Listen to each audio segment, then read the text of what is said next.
안녕하십니까. 오늘은 로마서 5장 1절에서 4절의 말씀으로 하나님과 화평을 누리자는 제목으로 하나님의 말씀을 나누고자 합니다. 본 말씀은 그러므로 우리가 믿음으로 의롭다 하심을 받았으니 우리 주 예수 그리스도로 말미암아 하나님과 화평을 누리자. 또한 그로 말미암아 우리가 믿음으로 서 있는 이 은혜에 들어감을 얻었으며 하나님의 영광을 바라고 즐거워하느니라. 다만 이뿐 아니라 우리가 환난 중에도 즐거워하나니 이는 환난은 인내를, 인내는 연단을, 연단은 소망을 이룬 줄 알미로다. 이제 우리가 믿음으로 의롭다 하심을 받았습니다.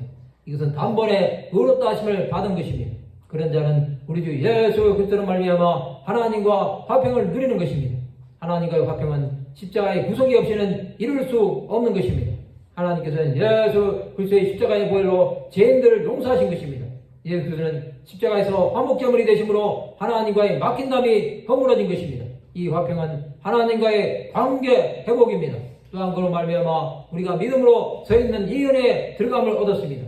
하나님께서는 믿는 자들을 의롭다고 인을 쳐 주신 것입니다. 그런 자들은 하나님의 영광을 바라고 즐거워하는 것입니다. 이것은 장차올 하나님 나라를 대망하는 것입니다. 즉 새하늘과 새 땅을 바라보고 나가는 것입니다. 또 환난 중에도 즐거워하게 됩니다. 환난을 당하면 예수를 믿음으로 당하는 박해를 말합니다. 환난은 인내를, 인내는 연단을, 연단은 소망을 이루는 것입니다. 이것은 주 예수를 믿음으로 하나님께 점점 더 가까이 감을 말씀하는 것입니다. 이런 자들은 예수를 믿음으로 그의 인격이 주 예수를 닮아가는 것입니다.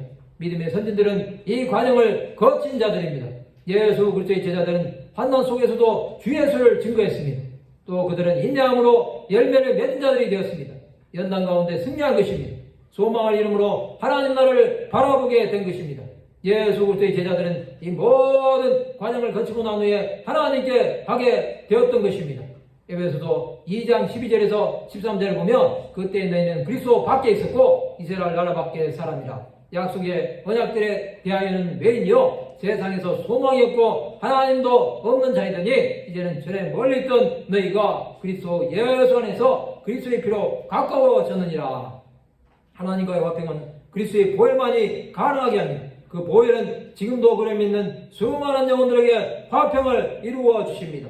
아직도 그리스도와 화평하지 못하다면 십자가 앞에 나가 그에게 회개하여 용서하심을 구하는 자들이 되어야 합니다.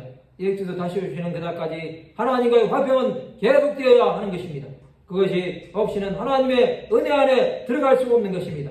주 예수께서 오실 때는 하나님과 화평한 자들만이 구원함을 받을 것입니다.